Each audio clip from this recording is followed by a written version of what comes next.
Hello students, I am Inderjeet Kaur from High School Mandigaon.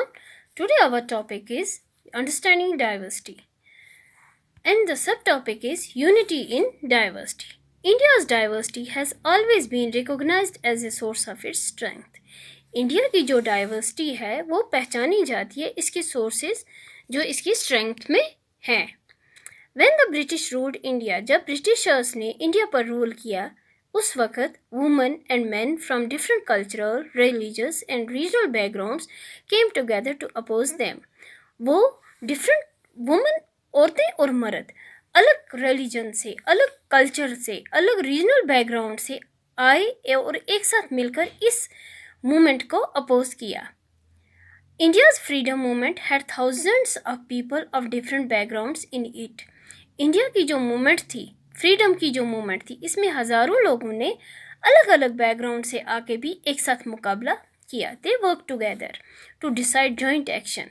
They went to jail, वो jail गए एक साथ. And they found different ways to oppose, और उन्होंने अलग अलग तरीके ढूंढे ब्रिटिशर्स को अपोज करने के लिए. इंटरेस्टिंगली द ब्रिटिश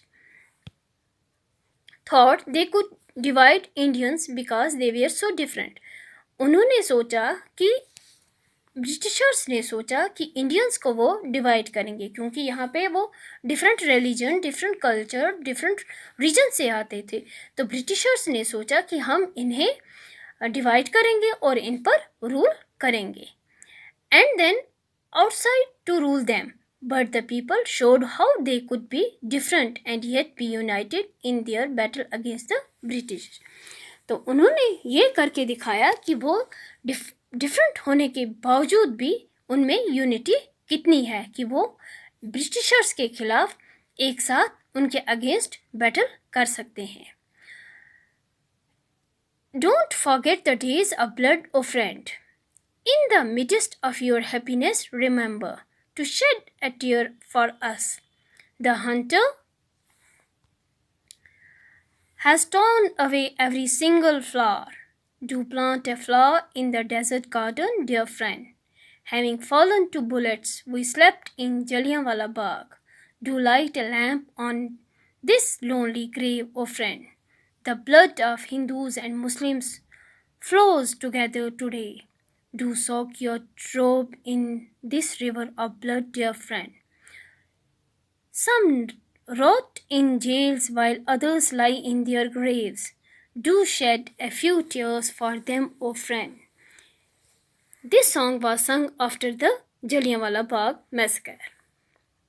जो ये सॉन्ग लिखा गया है ये जलियांवाला बाग मैसेकर के लिए लिखा गया है जो अमृतसर में हुआ था, जिसमें जनरल ने ओपन कर दिया था फायरिंग स्टार्ट करवा दी थी. किसके खिलाफ? जो वहाँ पीसफुल लोग बैठे थे उनको मार दिया था. बहुत से लोग मर भी गए थे, बहुत से लोग जख्मी भी हो गए थे. मेन एंड वुमेन, औरतें और मर्द, बच्चे, हिंदू, मुस्लिम, सिख, रिच एंड पुअर, अमीर और गरीब, वहाँ सब इकट्ठे हुए थे ब्रिटिशर्स के अगेंस्ट. और उस टाइम ये सॉन्ग कंपोज किया गया उनकी ऑनर में, उनकी मेमोरी में, उन बहादुर लोगों के लिए. जो ये सीन दिखाया गया है ये फ्रीडम, आज़ादी का दिन, इंडिपेंडेंस का दिन, फ्रीडम का दिन, जो उस दिन जवाहरलाल नेहरू ने यहाँ पे स्पीच दी है, ये वही सीन है.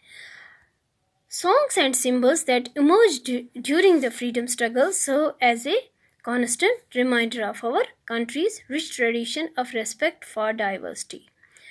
जो गाने और जो सिम्बल्स उन दिनों में इमर्ज ड्यूरिंग द फ्रीडम के दौरान उस स्ट्रगल में, फ्रीडम की स्ट्रगल में जो थे वो आज तक कांस्टेंट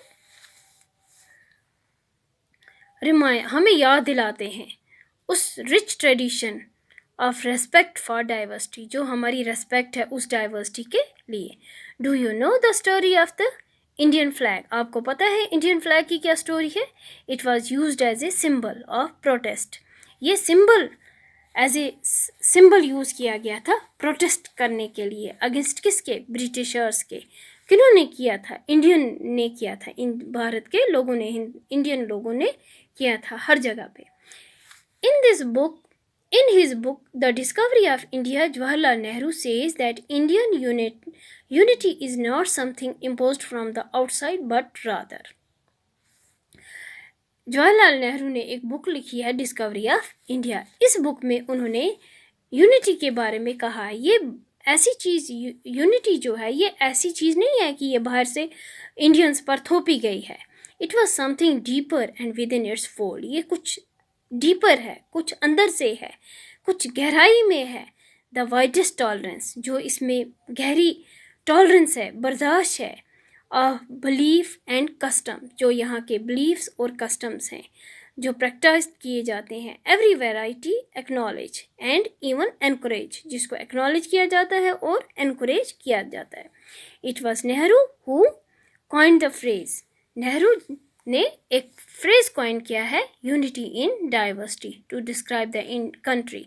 अगर हमें इंडिया को डिस्क्राइब करना है, अपनी कंट्री को डिस्क्राइब करना है, तो हम इस एक फ्रेज से अपनी कंट्री को डिस्क्राइब कर सकते हैं, unity in diversity. India's national anthem composed bye Rabindranath Tagore. जो इंडिया का नेशनल एंथम जन गण मन है, वो किसने लिखा है? रविंद्रनाथ टैगोर ने. Is another expression of the unity of India. ये एक और एक्सप्रेशन है, एक और सॉन्ग है, एंथम है, एक चीज़ है जो रविंद्रनाथ टैगोर ने इंडिया की यूनिटी के लिए लिखा है. In what way does the national anthem describe this unity?